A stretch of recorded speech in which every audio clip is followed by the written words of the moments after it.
筆記北風です。元旦に吉本興業のですね、劇場で私主催の北半球寄せというのを主催させていただきました。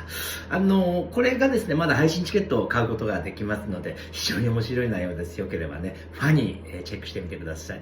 でですね、楽屋であんまり言いたくないですけど楽屋でみんなとすごい楽しく喋ってたら、気がついたら僕一人になってました。